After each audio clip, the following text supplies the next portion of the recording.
On the Newshour panel in Washington, Richard Rossow, Senior Fellow and Wadhwani Chair in US-India Policy Studies, CSIS. Shuja Nawaz, Director, South Asia Center, Atlantic Council. Michael Singh, Lang-Swig Senior Fellow, MD, Washington Institute. Maroof Raza, Strategic Affairs Analyst.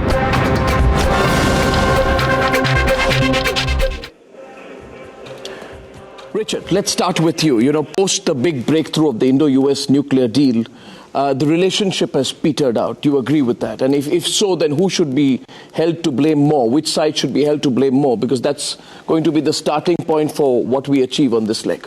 Well, the relationship has multiple legs, and I do agree that India's inability to pass a clean liability law through Parliament really eroded trust among senior U.S. government officials. Business relations maintained pretty solid during that period, although the last couple of years of the UPA government it declined somewhat. Yeah. Indian-American relations were solid, but I think they're certainly on an upswing since Modi's election. So I think different stools have different realities. Has there been enough of a focus on India, or has the Obama administration's constant focus on the Middle East due to the escalation of various crises, put India off the radar? I mean, America's got to take a bit of the blame as well, I guess. Well, I think India took itself off the radar. We made a big strategic bet with the nuclear deal, and the feeling in the United States administration that India cannot carry through on commitments because of the liability law passed through Parliament, I think that was the day. You can point to that day as when suddenly at the strategic level we wondered whether or not partnership with India. Unidimensional relationship. I mean, it's not the entire relationship down to the nuclear deal. You actually think so, right? But that was the biggest thing that we've ever tried. You think to really reset the strategic What do you think, Michael? I don't think there has been enough focus on India since the nuclear deal was concluded. And I think there have been obstacles really on both sides. Yeah. There has, I think, been an understandable focus on the Middle East. That's not by choice. That's because of events, I think. In fact, I think in part we should have been more focused on the Middle East and perhaps jointly between the U.S. and India. But I think more broadly, when it came to the pivot to Asia, I don't think there was enough consideration of how to build a U.S.-India strategic relationship in the context of what the U.S. planned for Asia. I think there are now a lot of hopes that with Modi's election, with this sort of reset, as it were, that strategic relationship can finally blossom after sort of really seeing obstacles over the past few years. But I do think we need to be realistic and patient as to what we can actually achieve, because you've got the transactional issues, the sort of day-to-day issues, which need to be resolved, and you also have the strategic relationship, and the two have to advance together. But is there a clarity on what this relationship should be, what this relationship will be? Because, there's a sense of drift about it. I remember when Senator, John McCain confronted Nisha Biswal in July 2014, asking her to talk about what this strategic relationship was all about. She was struggling with an answer. I don't think people in Washington, from the sense I get, I don't know what sense you get, Shuja Nawaz, they don't really know what to do with the India-US relationship. There is a sense that, yes, we must work together. There's a lot of business to be done. But beyond that, it is not a defined relationship. I'm reminded of Charles Dickens' description of Washington as a city of magnificent intentions. And I think that is the challenge that faces this administration. There isn't a true center of gravity to decision-making on South Asia. It's almost as if we are willing to ignore one of the key central points of the world economy and of global politics, yes, which is going to be South Asia as a pivot for the whole region. And this, when I say South Asia, I include Iran, Afghanistan, Central Asia, and geographic South Asia. Even the pivot that you talked about, or the rebalancing that the United States went through, it almost gave the impression that India was seen as an afterthought, and India was invited to become a partner, but not part of the planning for that rebalancing. I think that's really critical, because India deserves a place in the discussion at a much earlier stage. And I think we missed the opportunity then. This visit, I think, will set the grounds. There's an opportunity, some meetings with key congressional leaders, an opportunity to reshape the business relationship.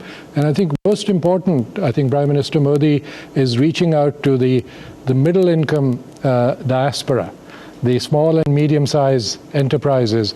I think that is the bulk of the future business relationship, which will allow it to grow from 100 billion to 500 billion trade. Yes, but I mean, I get your point, but we can go down to specifics. But at this stage, the one issue which I want to bring to the table is, has America learned how to deal with a much larger, much stronger, much more economically vibrant and militarily and diplomatically assertive India?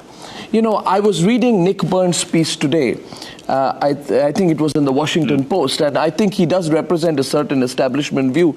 And he lists out 5 things that India has not done, which make America unhappy. And on each of these issues, I felt, whether these were environmental issues, our relationship with Iran, why we confront America at the United Nations, which is why you don't support us for the Security Council, why we spoil America's party at the global trade talks level. Maroof, I got a sense, and this is what I want to pick up as we take the discussion forward. I got a sense that for America, you are a good country, you can have a good relationship with America if you're totally with America on all issues at all times, despite your own views, despite the, what your own national concerns are. You should be subservient to American foreign policy and everything, including, and of course, the nuclear liability law, that, despite what happened in Bhopal, you need to forget that your people died, you forget Warren Anderson, you forget Union Carbide, you forget all that, but you just look at purely the American perspective, and that's going to be the basis of a strong relationship with America. Now, Maroof, that's not going to happen. Absolutely, Arnab. I think you've really summed it up beautifully, but let me sort of give a little historical perspective. There's all this talk about the largest democracy and the oldest democracy, for me, is all social chatter. I agree with you completely, and I think there's been too much of it.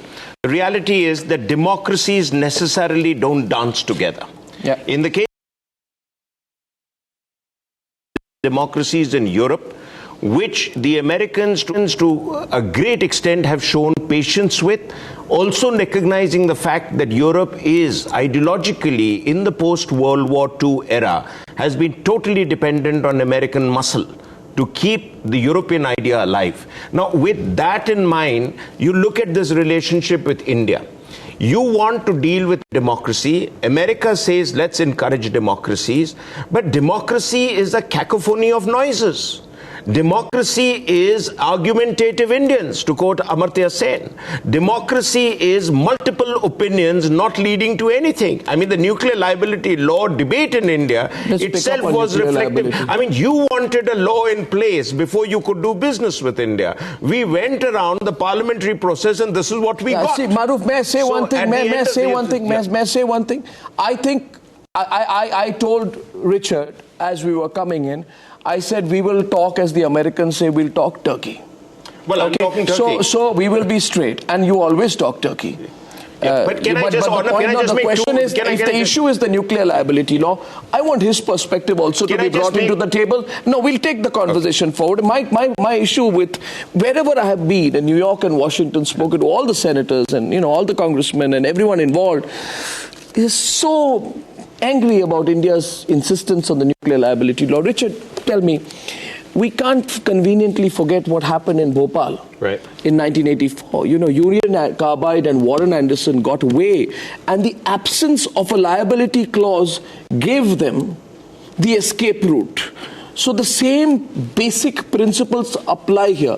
There will be tremendous domestic opposition without a strong liability clause which rests with the suppliers. I understand the reasons for India's move completely. You understand that it's difficult to do it. So then why would Americans complain about it? It's the biggest thing we've ever tried to do between the two countries. We put it forward. We talked about breaking apart the global non-proliferation regime to bring in a new member. Yes. And we failed.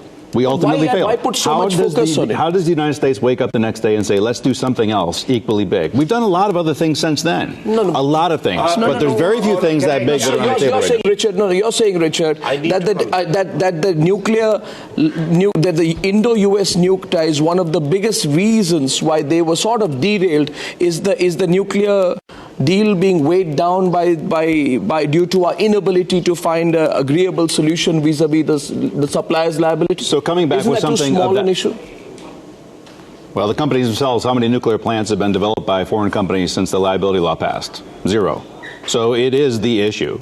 so far. They're looking for workarounds. They're trying to figure out if there's a way to do it without legislative changes. Can we move on? Can we keep that aside and move on? Yeah. No, I'm asking you. Can India and America keep that aside and move on? Say, this is not going to get sorted out easily. Smaller things, but there's nothing else that's of the size and substance, both strategically and economically, as the nuclear deal. That's ominous. That actually makes it sound to me, Michael, like if you don't move on the nuclear issue, then you're going to be stuck on several other issues. The liability issue is a very significant issue, but I think it's a mistake, in a sense, to be too negative about the relationship, as I'm afraid Maroof is doing, or to boil the relationship down to just one issue, or even the energy issue down to just one issue.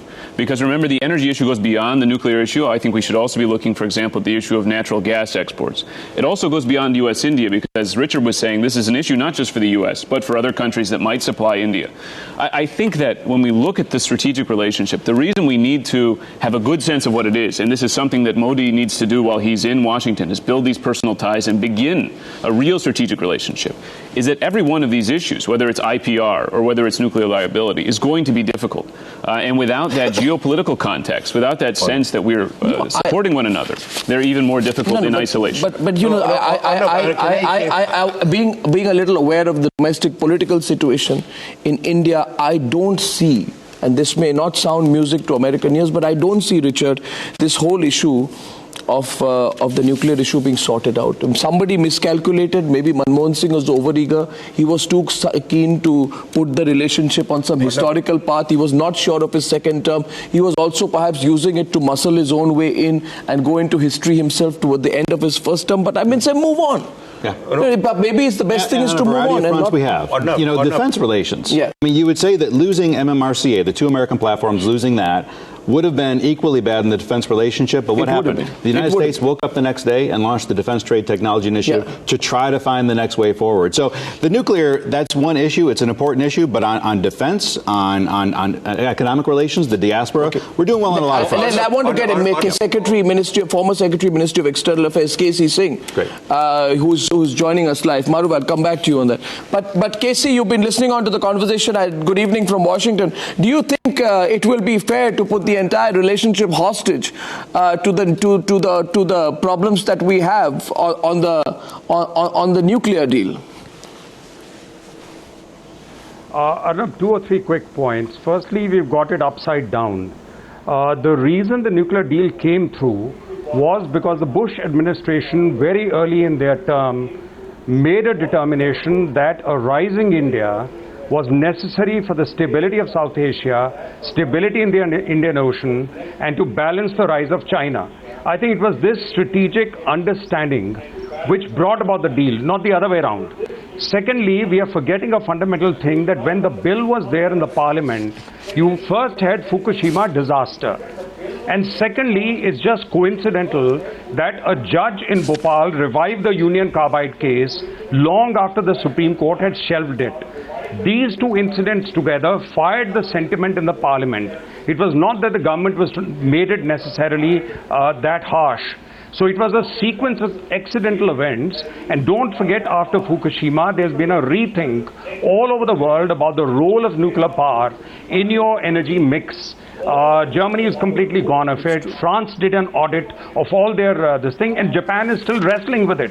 So India is not a case alone. I think this is an issue that can be dealt with, provided we bring about the strategic understanding between the two leaders back on the table.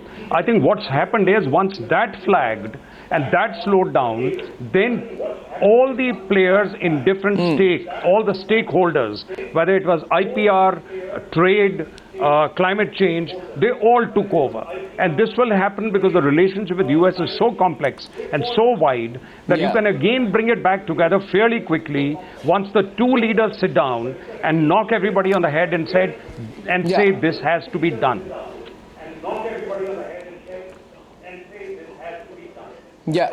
I agree with you, Casey. As Stope Talbot himself said, that there is frustrated expectation on both sides on how the whole thing panned out, both in India and in the United States.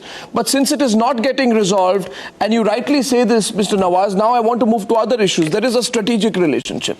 There is a global partnership. There's in Japan, India, America relationship. There is a relationship with China. So there is far too much at stake, I feel, and I'd like your take on it, for the entire relationship now to become hostage to how the nuclear issue will be panned out. Do you think this meeting will be that moment when we'll move on?